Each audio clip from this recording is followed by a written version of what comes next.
and welcome to class 3 of Cybersecurity Foundation. So our learning objective today is that we are going to understand how Linux control access to files and directory using permission.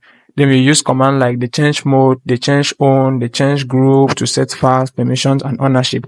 Then we create and manage users, groups with user add, user mode, and group add. They are going to assign administrative privilege using Sudo and manage root access securely. We implement some lab exercises to modify permission and manage users and the rest. So file permission attribute. Linux use a permission-based system to control access to files and directory. Each files or folder has a owner in Linux, and then the folder belongs to the group or a file belongs to the group, and others can either see, read, write, or execute the file if it is a file and the rest of it. So each of these entities has permission to read, write, and execute. When we say read is maybe the group, the others, they can view the file content or list the directory. Then write, they can modify the content or create or remove files in the directory. So execute means they can run the file if it was executable, or they can enter the directory. So view permission, if you want to view permission in Linux, all you need to do ls, and then you put it with this L option. Then I'll put it this way. So just navigate your way to the directory you want to view the files, permissions, and the rest of it. Then just use the command ls with the option L. Then it will give you the permission details of that particular file. For example, you see we have file.txt. So you see that the owner, the first 3 is the owner, the next 3 is the group, and the last 3 is for others. So the owner have the read, the write, and execute permission, and then the group that the owner belongs to, which is developers group. The owner is Daniel, belonging to developers group. They have the read, they don't have the write, and they don't they have execution permission. For other people, like every other person in the system, they only have read permission. They don't have they cannot write, and they cannot execute if it was executable file. So we just break this down. We see that if you see something like dash, for example, look at this. We have dash in front. It's just trying to tell you that this is a file. If you see D in front, it means it is a directory. So RWX is permission for the owner. I already said that. From here, you can see the first RWX is permission for the owner. Each group, like each group of people in this file, like the owner, the group, and others, they have 3 permissions each. So they have the read, the write, and the execute. So and it can be assigned to them, and it can be removed. So for this, the owner have read, write, and execute permission. Then the group it belongs to, which is the developers group, they only have read and execute. They don't have the write permission. And then for every other people in the group, they can only read that file. They cannot execute or write into the file. So changing permissions. If you want to change permission in Linux, you use this command, change mode, then user, group, and then others. So once you use change mode, you now give a description of what you want, the permission you want to change. You want to change it for a user, you want to change permission for group, or you want to change the permission for others. Then you assign that permission.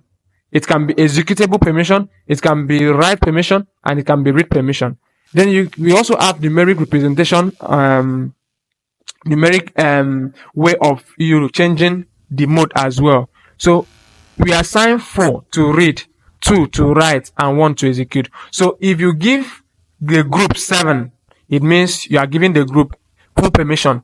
If you give like the group now 5, it means you are only giving the group a permission to read and execute. Please, this 7 was for the owner, like the owner of the file. Sorry, I changed that. This 7 was for the owner of the file. The 5 here is for the group, and the other 5 is for other people. So every other person in the system, they have the right to read and execute this file, and the owner have the right to read, write, and execute. So ownership management. Each file has an owner, as we say, which is a user, and then belongs to a group, and other people in the system also as well. So you can use change own now to change the owner of a file. So sudo change own, you specify the name of the owner you want to change it to, and then you give the name of the file. You can also do that with change group. Change group, use this command change group, then you specify the name of the group you wish to change it to, and then you give the file name as well. So you can change both user and group using the change own. So all you need to do is sudo change own, you give the name of the user, and then you also specify the group. After you use semicolon, no colon please, you use colon, and then you specify the group you want that file or the directory to belong to, then you specify and you give the name of the file.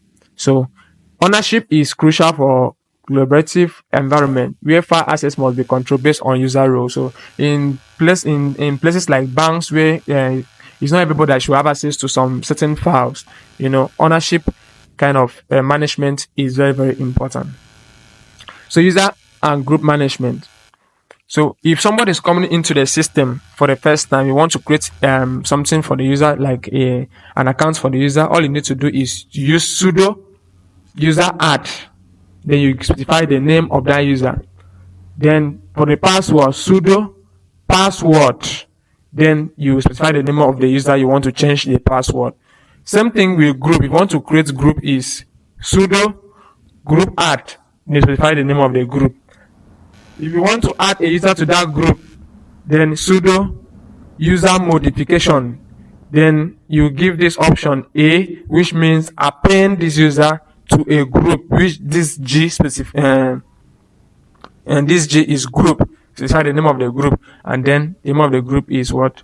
The audits.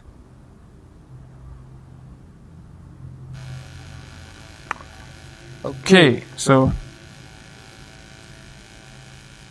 that is it for that. Then after the name of this group, you specify the user you want to put in the group as well, which is Alice. So sudo and root privilege. The root user has unlimited privilege. However, for security reasons, it's best to give regular users sudo access. So you can have sudo privilege. You can execute command as if you are the administrator, because it is best for you to log in as a normal user than to log in as admin. So if you want to execute code and the rest of the admin privilege things, you can use sudo and then the command you want to execute. So if you execute a command is trying to tell you permission deny, you know that you should add sudo to the front of that command, and then if you have sudo privilege, the command will be executed as if you were the admin of that system. So this is the lab activities that we're going to do. You're going to create a new user, you are going to manage a group, and then we are going to create some files, set the permission, and then change ownership of the file as well. Then verify access to that file, and then the identity. We check the group that we have created, and that we call it a day. So let's get to our lab. Let's get to our Kali Linux lab. Welcome to our Kali Linux machine. And let me increase this place so that working directory pwd tells us where we are working from, and we are working from Daniel Hackbox folder. So let's just list the folders that are there, or the directory that are there, and then I think we should go into our paste folder because that's where I use for most of my work. Okay, so let's create a file. Let's create a new file, like using the touch command. We talked about it. We talked about touch, and then file.txt. You can see we have a file here, file.txt. So let's see the privileges or the permission that are in that file. You can use ls, then the L option, and then we can do this file.txt. Okay, so you can see that this dash is trying to tell us that this is a file, that is not a directory. Then the first one is for the owner, that is the user that is in the system. So I have the read, I also have a write permission, but I don't have execute permission. The second one here is for the group I belong to. So I can check my group using group Daniel box, and I can see the group I belong to. See, I belong to group Daniel box, that's the first one. I belong to admin group. I belong to the Sudo group. I belong to the audio group and the rest of the groups. I belong to the audit group as well. So that is how to check the groups you belong to. So from here, we can see that the group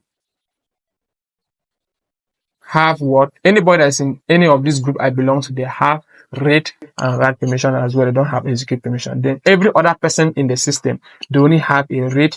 They don't have execution and write permission for this particular file.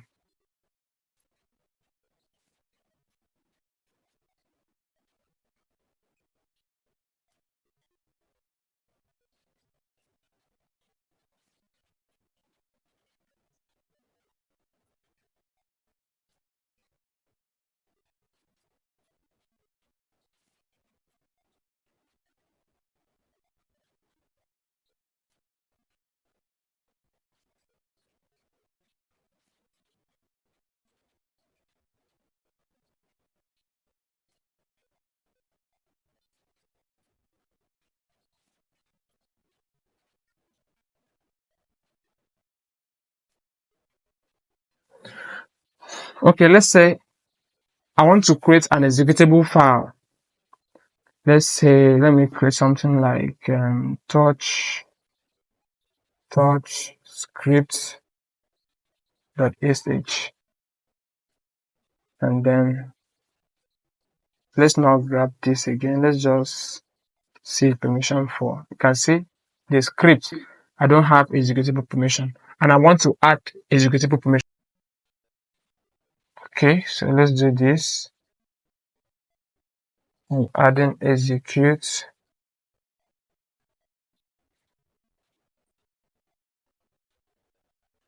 So you can see that the user have the read, the write, and execute permission for this particular file.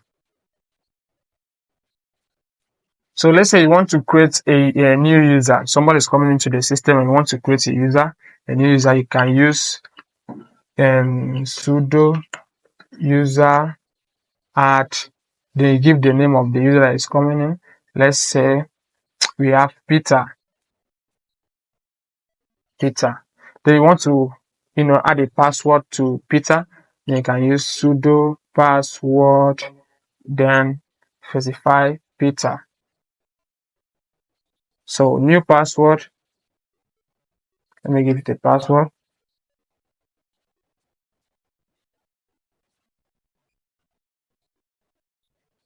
So the password has been updated successfully. So I can log in as Peter.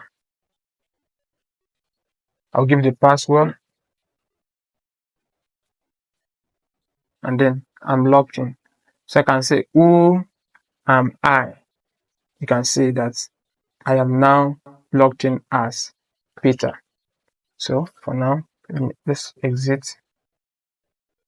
And who am I now? You can say I am Daniel Hackbox now. So you can also create a group using the group add. Then the group add, you can specify maybe developers. That's the new group you want to create. So permission is denied. That is administrative. Permission is needed to create a group. So I use my sudo, and then you can see if I go in here to check the groups that are there in this system. So you can see that I have a group called developers here. So if I want to belong to the group, because now I'm not a member of that group, Daniel Hackbox, you can see the group is not listed here, and I want to belong to that group. I'll use the sudo user modification, user mode, then I'll give an option to append me to a group called developers. Then the username is going to be Daniel Hackbox. So user Daniel Hackbox does not exist. Okay.